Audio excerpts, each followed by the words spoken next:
নমস্কার, কৃষ্ণাস কিচেন ক্রিয়েশনে সবাইকে স্বাগত। বন্ধুরা, আজ তো ক্রিসমাস ডে, তো আজকে আবার বানিয়ে ফেললাম একটা কেক। তো এটা সুজির কেক। এর মধ্যে আমি ডিম ইউজ করিনি, নর্মালভাবে বানিয়েছি, সিম্পল কিন্তু খেতে খুব টেস্টি। একবার রেসিপিটি বানিয়ে দেখবেন বাড়িতে। তো এর জন্য আমি নিয়েছি প্রথমে দুধ 1 বাটি, আর নিয়েছি চিনি 1/2 বাটি, সেটাকে গুঁড়ো করে নিয়েছিলাম, নিয়ে দিয়ে দিয়েছি দুধের মধ্যে, দিয়ে একটুখানি গুলিয়ে নিচ্ছি। আগে দুধের সাথে চিনিটা গুলিয়ে নিলে কী হবে, তাড়াতাড়ি মেল্টটা হয়ে যায়।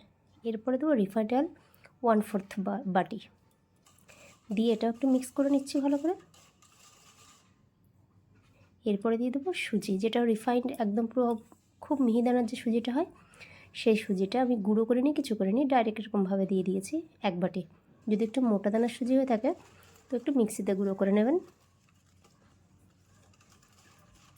চিনি গুঁড়ো না করলেও চলে, যদি মিক্সিতে গুঁড়ো করে নিতে পারেন, বা চিনি গোটা দিয়েও দুধের সাথে গুলিয়ে নেওয়া যায়। ভালো করে আমি এটা মিক্স করে নিচ্ছি। তো বন্ধুরা, ভিডিওটি দেখার পরে যদি ভালো লেগে থাকে তো একটা লাইক অবশ্যই করবেন, আর আমার চ্যানেলের যদি নতুন সদস্য হয়ে থাকেন তো সাবস্ক্রাইব বাটনটি প্রেস করুন আরও ভিডিও দেখার জন্য। আর যদি রেসিপিগুলি আপনার ভালো লেগে থাকে তো বন্ধুদের সাথে শেয়ার করবেন। এছাড়া কমেন্ট করতে পারেন কমেন্ট বক্সে রেসিপিটি কেমন লাগলো। তো এরকমভাবে আমি এরকম নাড়িচাড়িয়ে ভালো করে মিক্স করে নিচ্ছি। এই সুজির কেকটি খুব ইজি আর খুবই সিম্পল, বেশি কিছু লাগেও না, খেতেও খুব টেস্ট হয়। একবার ট্রাই করে দেখবেন। তো আমি 10 থেকে 15 মিনিট আমি ঢেকে রেখে দেবো, কারণ সুজিটা একটু ফুলে উঠবে। এরপরে আমি এই ড্রাই ফ্রুটসগুলো সব কেটে নিচ্ছি। এগুলো চেরি, তারপরে আমন্ড, কাজু কিশমিশ সব কেটে নিয়েছি। ওগুলো আমি দেবো না, সাজানোর জন্য জাস্ট ইউজ করেছি, আপনারা দিতে পারেন ওর মধ্যে, কেকের মধ্যে। আর আমি আজকে করবো এই বাটিতে, ছোটো ছোটো বাটিতে। তো বাটির মাপের আমি কাগজগুলো কেটে নিচ্ছি, কোনো বাটার পেপার ইউজ করছি না, যেগুলো ওই বাচ্চারা যে পড়াশোনা করে যেসব কপিগুলো আছে না, সেই কপি আমি মাপ করে কেটে নিলাম। আর এদিকে মিক্সটা 10 থেকে 15 মিনিট হয়ে গেছে, আবার একটু নাড়ি চেড়ে নিয়ে এবার বেকিং পাউডারটা দিয়ে দেবো, আর বেকিং সোডাটাও দিয়ে দেবো।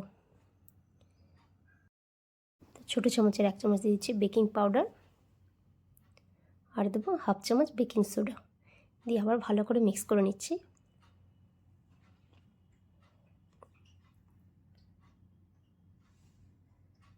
এরপর দিয়ে দেবো দারচিনি গুঁড়ো 1/2 টিস্পুন। দারচিনি গুঁড়োর বদলে আপনারা এলাচ গুঁড়ো দিতে পারেন। এলাচ গুঁড়ো না দিতে চাইলে বা দারচিনি গুঁড়ো না দিতে চাইলে আপনারা ভ্যানিলা ইউজ করতে পারেন, যেটা খুশি। তো আমি এখানে আজকে করলাম দারচিনি গুঁড়ো দিয়ে। ভালো করে মিক্স করে নিচ্ছি। হয়ে গেছে প্রায়। তো এদিকে একটা গামলা বসিয়ে দিয়েছি, এর মধ্যে লবণ দিয়ে দিলাম, গ্যাস অন করে দিয়েছি। 5-7 মিনিটের মতন হিট হতে দেবো কম আছে।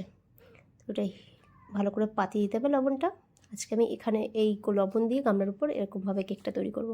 ঢাকা দিয়ে দিয়েছি। এদিকে আমি যে বাটিগুলোতে কেক করব সেই বাটিতে একটু অয়েল লাগিয়ে নিচ্ছি। এরকম ভালো করে চারিদিকে একটু বেশি করে অয়েলটা লাগাতে হবে। হয়ে গেছে। তো এদিকে হিটও হয়ে গেছে লবণটা। তো আমি এরকম বাটিগুলো বসিয়ে দিচ্ছি, দিয়ে আবার ঢেকে দেবো। 2 থেকে 3 মিনিটের জন্য হিটে রেখে দিচ্ছি। তো হিট হয়ে গেছে, এবার তুলে নিয়ে কি করব, এতে ওই কাগজগুলো বসিয়ে দেবো।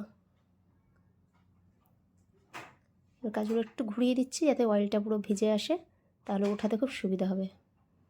তো ভিজে গেছে কাজগুলো, পাতিয়ে দিয়েছি। এইবার ব্যাটারটা ঢেলে দেবো, যে বাটিতে যেমন লাগবে তেমন করে দেবো।